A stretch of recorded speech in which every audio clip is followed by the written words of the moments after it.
एक समय की बात है जब मीनल और उसका परिवार एक घर में रह रहे थे। मीनल के पापा एक मामूली सी नौकरी करते थे और मीनल स्कूल में पढ़ाती थी। मीनल का एक छोटा भाई था बिट्टू, जो स्कूल जाता, और माँ घर की देखभाल करती थी। मीनल के पापा ने अपने घर पर बहुत बड़ा लोन ले रखा था जिसे वो अब भर रहे थे। बस इसी वजह से घर में बड़ी दिक्कत परेशानी होने लगी थी। एक दिन मीनल के पापा उदास मुंह लटकाए ऑफिस से घर आते हैं। अरे पापा आ गए, आओ पापा यहाँ बैठो। क्या हुआ जी, आप कुछ परेशान से लग रहे हैं। नहीं, बस ऐसे ही। नहीं पापा, कुछ तो बात है, प्लीज बताओ ना, क्या हुआ। अरे वो ऑफिस में किसी बात पे मेरी बहुत लड़ाई हो गई। मेरे साथ आज बड़ी बदतमीजी हुई, इसीलिए मैंने नौकरी छोड़ दी। क्या, नौकरी क्यों छोड़ दी? अब इस उम्र में आपको कौन सी दूसरी नौकरी मिलेगी? अरे माँ, आप ऐसे क्यों बोल रही हो? पापा के साथ इतना गलत होगा तो वो क्या करेंगे, सोचो। हाँ बेटी, मैं समझती हूँ, पर अब घर कैसे चलेगा? अरे मैं हूँ ना, और पापा को दूसरी नौकरी मिल जाएगी। कुछ दिन ऐसे ही निकल जाते हैं और घर में पैसों की कमी की वजह से एक के बाद एक परेशानी आने लगती है। धीरे धीरे घर में मीनल के पापा मम्मी में लड़ाइयाँ होने लगती हैं। फिर एक दिन जब दोनों लड़ ही रहे होते हैं कि तभी दरवाजे पर कोई आदमी आता है। ये ओम प्रकाश कौन है? जी मैं हूँ, बोलिए क्या हुआ? मेरे बाबूजी से आपने 10 लाख रुपए लिए थे इस मकान को बनाने के लिए, और आपने अभी तक नहीं चुकाए। अब वो हॉस्पिटल में हैं और उनका ऑपरेशन है। हमें पैसों की सख्त जरूरत है। हे भगवान, ये मुसीबतों का पहाड़ मेरे सर पर कहाँ से आकर टूट पड़ा। वो तो उसी वक्त अपना सर पकड़कर बैठ जाता है। इतने में मीनल भी स्कूल से आ जाती है। जब मीनल को ये बात पता लगती है तो वो भी बड़ी परेशान होती है। वो लोग घर का एक एक पैसा जोड़ लेते हैं पर कर्जा नहीं चुका पाते।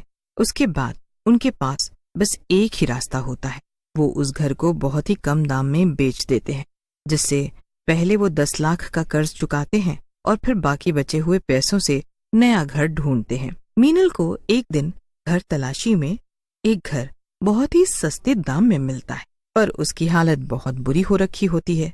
मीनल के पापा उस घर को खरीद लेते हैं। देखो, घर की हालत तो ठीक नहीं, पर हमारे पास इतने ही पैसे थे तो क्या कर सकते हैं। चलो फिर कल सामान बांध लेना और फिर कल ही हम उस घर में शिफ्ट हो जाएंगे। अगले दिन सब लोग घर का सभी सामान बांध लेते हैं और अपने नए घर में शिफ्ट हो जाते हैं, जो कि बड़ी ही बुरी हालत में होता है। पापा, ये घर तो बहुत ही अजीब है, क्या हम इस घर में रहेंगे? बेटा, ऐसे नहीं बोलते, अब यही हमारा घर है और अभी देखना ये ही घर कितना चमक जाएगा। हाँ पापा, मम्मी और मैं इसकी सफाई कर देंगे तो ये भी अच्छा हो जाएगा। अरे बिट्टू, तू भी ना, अच्छा तू एक काम कर, जा बाग में जाकर खेल, जब तक हम इस घर को सुंदर बना देंगे। बिट्टू मुंह बनाकर बाग में खेलने चला जाता है। बाग में बड़े बड़े पेड़ झाड़ियां होते हैं। बिट्टू को वहां बड़ा अजीब सा महसूस होता है। फिर अचानक उसे एक आवाज आती है। बिट्टू आगे चलकर देखता है और सुनने की कोशिश करता है, पर उसे कहीं कोई नहीं दिखता। लगता है ये मेरा वहम है। खैर, अब मुझे वापस जाना चाहिए, बहुत भूख लग रही है। अरे, ये आवाज तो फिर से आ रही है, पर किसकी आवाज है ये और कहाँ से आ रही है? बिट्टू फिर भी उस मटके को ढूंढने लगता है और फिर थोड़ी दूर पर उसे झाड़ियों के पीछे कुछ दिखाई पड़ता है। बिट्टू उसके करीब जाने ही लगता है कि तभी उसकी बहन मीनल उसे पीछे से आवाज देती है। बिट्टू, जल्दी आओ, खाना तैयार है और सफाई भी हो गई है। बिट्टू अपनी बहन मीनल के साथ वापस घर में चल देता है, पर बार बार वो पीछे मुड़कर झाड़ियों की तरफ देखता जाता है। घर जाकर वो सबके साथ खाना खाता है, पर उसका ध्यान अभी भी वहीं होता है। सब लोग बड़े थक चुके होते हैं, इसीलिए सब लोग सोने चले जाते हैं। अब रात काफी हो जाती है। मीनल गहरी नींद में होती है, पर बिट्टू की आंखों में जरा भी नींद नहीं होती। बिट्टू से रहा नहीं जाता और वो चुपके से बाग में पहुंच जाता है। वहां वो उसी झाड़ी के पीछे जाकर देखता है तो उसे वहां एक मटका दिखता है। मटके के मुंह पर एक लाल कपड़ा बंधा हुआ होता है, जिसे बिट्टू खोल देता है।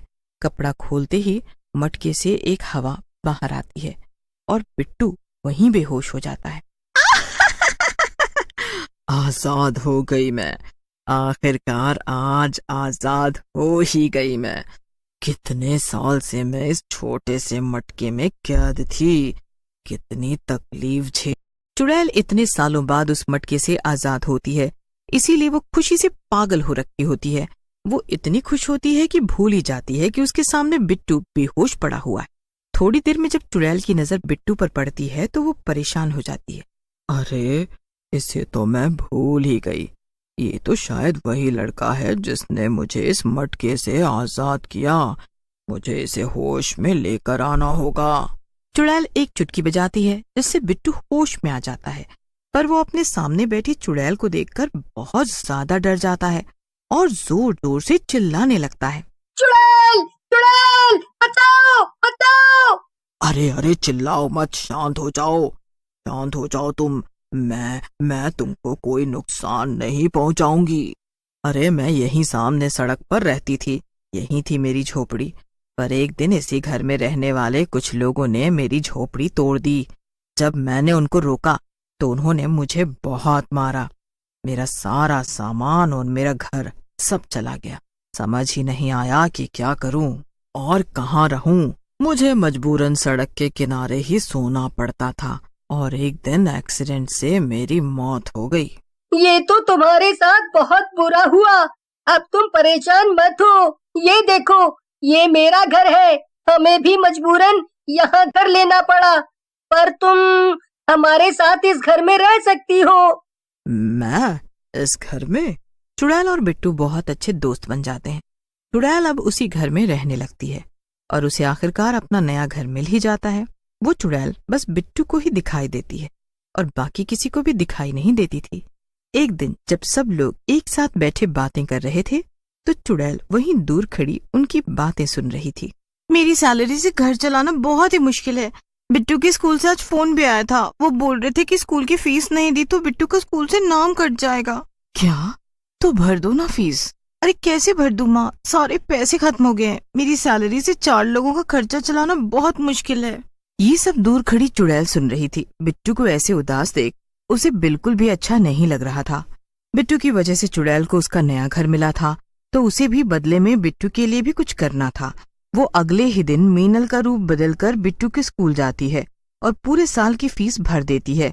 रात को छत पर चुड़ैल और बिट्टू आपस में बातें कर रहे होते हैं। आज मैंने तुम्हारे स्कूल की पूरे साल की फीस भर दी है। अब तुम बिल्कुल परेशान मत होना और अच्छे से पढ़ना। दोनों जोर जोर से हंसने लगते हैं। तभी पीछे से मीनल आ जाती है और बिट्टू को ऐसे छत पर अकेले हंसते देख हैरान हो जाती है। ये तुम यहाँ अकेले क्या कर रहे हो और अकेले हंस क्यों रहे थे? मीनल को बोलो कि वो स्कूल की बात याद आ गई थी, इसीलिए हंस रहा हूँ। मीनल इतना कहकर वहाँ से निकल जाती है। उसके बाद बिट्टू भी नीचे चला जाता है। दोनों के जाने के बाद चुड़ैल ठंडी ठंडी हवा का आनंद लेती है और उसके चेहरे पर अलग ही खुशी होती है। चुड़ैल खुश होकर छत पर घूम ही रही थी। इतने में नीचे से फिर से शोर की आवाज आती है। चुड़ैल जल्दी से नीचे जाती है तो वहाँ घर में एक आदमी मीनल के पापा से बहुत बहस कर रहा होता है। देखिए, आपका घर इतना कमजोर है, आप इसे जल्दी खाली कर दो बस। इतना कहकर वो आदमी वहाँ से चला जाता है। चुड़ैल को कुछ समझ नहीं आ रहा होता कि आखिर बात क्या है। वो रात को अकेले में बिट्टू से पूछती है तो वो बताता है। अरे ऐसे कैसे हो सकता है? ये तो तुम लोगों के साथ बहुत बुरा हुआ। कुछ दिन बाद पड़ोस वाला घर टूटना शुरू हो जाता है। सब लोगों को टेंशन हो जाती है कि अब उनका घर भी गिर जाएगा। मीनल और उसकी माँ तो जोर जोर से रोने भी लगते हैं। हमारा घर, हमारा घर। सब लोग घर के बाहर आ जाते हैं। वो ध्यान से अपने घर को देखते रहते हैं और पूरा घर एक पल में गिर जाता है। सब लोग बहुत रोते हैं। चुड़ैल वहाँ खड़ी सब कुछ देख रही होती है। उस रात तो वो वहीं बाग में सो जाते हैं। रात को चुड़ैल आती है और अपना काम शुरू कर देती है। वो रातों रात उस घर को बनाकर खड़ा कर देती है। जब सुबह मीनल, बिट्टू और उसके मम्मी पापा उठते हैं तो उनको अपनी आंखों पर विश्वास ही नहीं होता। सब बड़े हैरान होते हैं और इधर बिट्टू और चुड़ैल एक दूसरे को देखकर मुस्कुराने लगते हैं। सब घर के अंदर जाते हैं। घर इतना सुंदर होता है कि सबकी आंखें फटी की फटी रह जाती हैं। उसके बाद बिट्टू सबको शुरू से सारी कहानी बताता है। उसके बाद वो चुड़ैल सबके सामने आ जाती। सब उस चुड़ैल का शुक्रिया अदा करते और घर का सबसे सुंदर कमरा उस चुड़ैल के लिए रखते हैं। बहुत समय पहले की बात है। एक गांव में माधव नाम का एक बड़ा ही अच्छा मूर्तिकार रहता था। वो बहुत ही सुंदर मूर्ति बनाता था, पर गांव में उसकी मूर्ति के कोई खास अच्छे दाम नहीं मिलते थे। एक दिन वो सब कुछ छोड़ छाड़ कर शहर चला जाता है। वहां जाकर वो अपनी मूर्तियां बाजार में बेचने लगता है, पर कोई भी उससे मूर्ति नहीं खरीदता। एक दिन वो बड़ा ही निराश हो जाता है और वापस गांव जाने का फैसला कर लेता है। पर तभी उसके पास एक लड़की आती है। अरे, ये मूर्ति तो बड़ी ही सुंदर है, कितने की है? अरे मैडम, आप जो मर्जी दे दो, इतने दिनों से मैं यहाँ बैठा हूँ, मेरी एक भी मूर्ति नहीं बिकी। ओह, ये तो बड़े ही दुख की बात है। अच्छा, मैं तुम्हारी एक मदद कर सकती हूँ। मेरी शोपीस की बहुत ही बड़ी दुकान है और मैं उसमें मूर्तियाँ भी बेचती हूँ। तुम चाहो तो मैं तुम्हें काम पर रख सकती हूँ। दुकान के नीचे गोदाम है, तो तुम वही मूर्तियाँ बनाना और मैं उन्हें अपनी दुकान में बेच दूंगी। ये तो बड़ी अच्छी बात है मैडम जी, आपका ये एहसान मैं कभी नहीं भूलूंगा। बस फिर सीमा माधव को काम पर रख लेती है और माधव उसी दुकान के नीचे बने गोदाम में मूर्ति बनाना शुरू कर देता है। सीमा काफी अच्छे दामों में माधव की बनाई मूर्तियां अपनी दुकान पर बेचने लगती है। उसकी बनाई मूर्तियों की डिमांड काफी ज्यादा बढ़ने लगी थी। एक दिन सीमा की दुकान पर एक सेठ आदमी आता है। ये मूर्ति तो बड़ी ही सुंदर है और मैंने काफी सुना है आपकी दुकान की मूर्तियों के बारे में। जी शुक्रिया, बताओ मैं आपके लिए कौन सी मूर्ति पैक कर दूं? मुझे एक बहुत ही सुंदर और सबसे अलग मूर्ति चाहिए। ऐसी मूर्ति जो पूरे शहर में किसी के पास ना हो। मैं उसके लिए तुम्हें कोई भी कीमत देने को तैयार हूँ, पर बस तुम मुझे ऐसी मूर्ति बनवा कर दे दो। जी बिल्कुल। माधव पीछे खड़ा सेठ और सीमा की बातें सुन रहा होता है। उसे उनकी बात सुनकर मन में लालच आ जाता है। मेरी बनाई मूर्तियाँ मैडम इतने अच्छे दामों में बेच रही हैं। सारी मेहनत मेरी और कमाई ये, मैं ऐसा नहीं होने दूंगा। पर मैं करूं भी तो क्या? शाम को जब सीमा दुकान बंद करके जाने लगती है, तब माधव वहाँ आकर सीमा से बात करता है। हाँ माधव, बोलो क्या बात है? मैं अब अपनी मूर्तियाँ इतने कम दाम में नहीं बनाऊंगा। कम दाम? मैं तो तुम्हें अच्छे खासे पैसे देती हूँ माधव। नहीं, मैंने आपकी सारी बातें सुन ली हैं। मुझे आधा मुनाफा चाहिए बस। तुम ऐसे कैसे कर सकते हो? मैंने पहले ही साफ साफ बात की थी। मैंने तुम्हें रहने की जगह दी, काम दिया, और तुम आज ऐसे कर रहे हो। आखिर इस दुकान का किराया, गोदाम का किराया, बिजली का खर्च, सबकी सैलरी और जाने कितने खर्चे निकालने होते हैं मुझे। सीमा अपनी बात बोलकर घर चली जाती है, पर माधव के दिमाग में तो कुछ और ही चल रहा होता है। अगले दिन वो सीमा को कुछ काम के बहाने गोदाम में बुलाता है। हाँ बोलो माधव, क्या बात है? मुझे यहाँ क्यों बुलाया? मुझे बहुत अमीर आदमी बनना है और वो तभी होगा जब मैं तुम्हें मार कर इस दुकान पर अपना कब्जा कर लूंगा। सीमा बचने के लिए वहाँ से भागने लगती है कि तभी माधव पीछे से उसके सर पर हथौड़ा दे मारता है। सीमा उसी वक्त जमीन पर गिर जाती है। उसके सर से खून बहने की वजह से उसी वक्त उसकी मौत हो जाती है। माधव को समझ नहीं आता कि वो सीमा की लाश को कहाँ ठिकाने लगाए। वो वहाँ पड़ी मिट्टी को सीमा के ऊपर अच्छे से लगाकर एक मूर्ति तैयार कर देता है। वो मूर्ति बेहद ही खूबसूरत बनती है। अरे वाह, क्या मूर्ति बनी है! ऐसी मूर्ति तो मैंने आज तक नहीं बनाई। अब इस मूर्ति को मैं यहीं रखता हूँ। किसी को कभी पता नहीं चलेगा कि वो सीमा मैडम कहाँ गईं।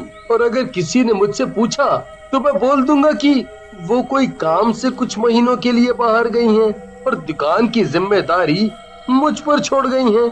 अगले दिन से माधव सीमा की जगह दुकान संभालने लगता है। पर फिर एक दिन जब वो मूर्ति बना रहा था तो अचानक वहाँ की लाइट बंद हो जाती है। उसके बाद उसे पीछे से किसी के हंसने की आवाज आती है।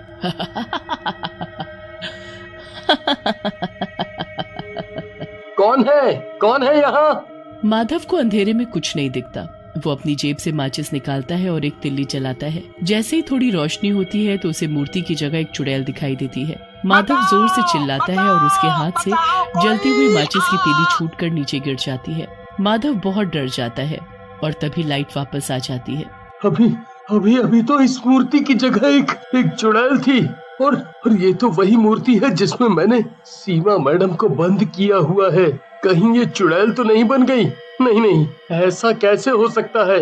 ये सब मेरा वहम है। माधव घर जाकर सो जाता है।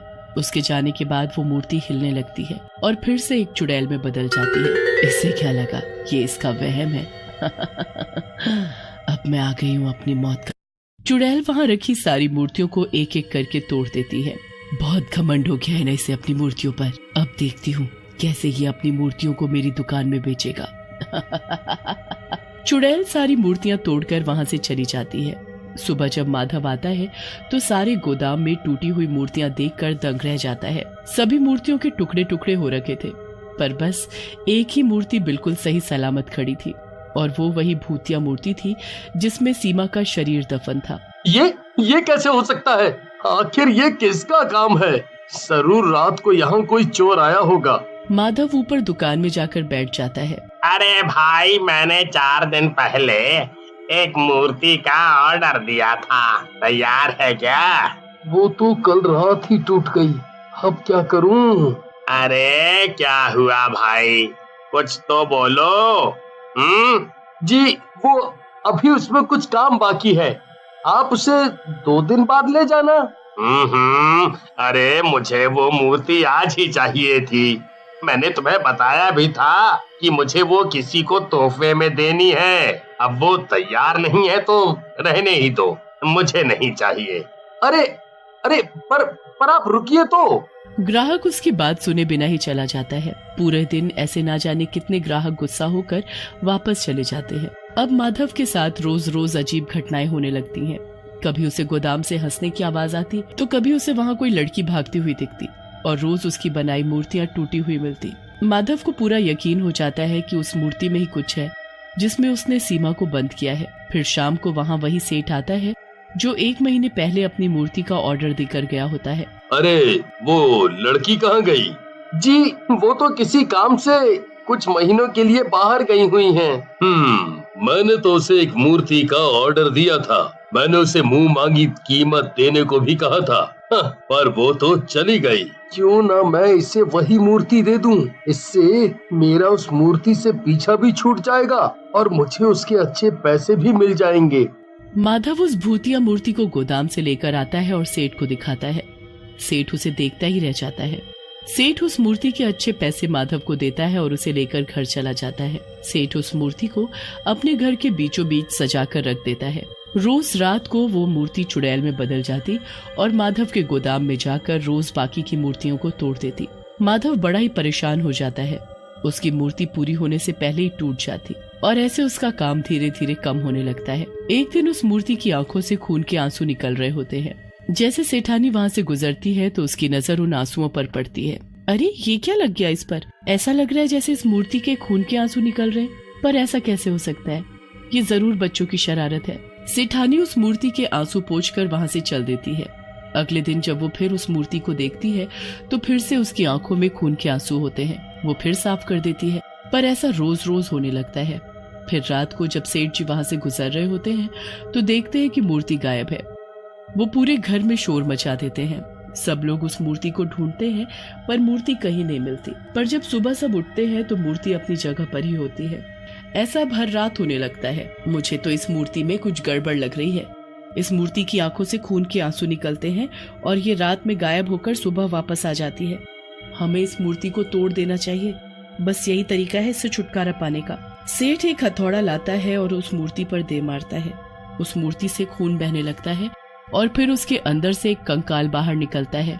हे भगवान, ये क्या है? ये तो किसी का कंकाल है। तभी उस टूटी मूर्ति से धुआं उठता है और वहाँ चुड़ैल आ खड़ी होती है। चुड़ैल, ये तो चुड़ैल है। मैं सीमा हूँ, वही सीमा जिसकी दुकान से तुमने ये मूर्ति खरीदी और ये मेरा ही कंकाल है। पर सीमा तो कहीं बाहर गई हुई है, ऐसा उस माधव ने मुझे बताया। झूठ बोल रहा है वो। उसने मुझे मारकर एक मूर्ति में बदल दिया ताकि वो मेरी दुकान पर कब्जा कर सके।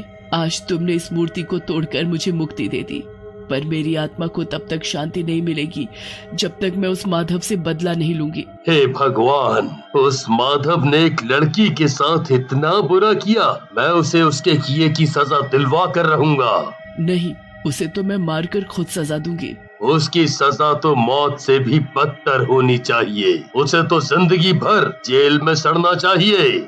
हाँ, बिल्कुल सही कहा आपने। अगले दिन सेठ पुलिस को सारी बात बताता है। पुलिस छानबीन करती है तो माधव का सारा सच सामने आ जाता है। उसे उम्र कैद की सजा मिल जाती है और सीमा को इंसाफ और मुक्ति।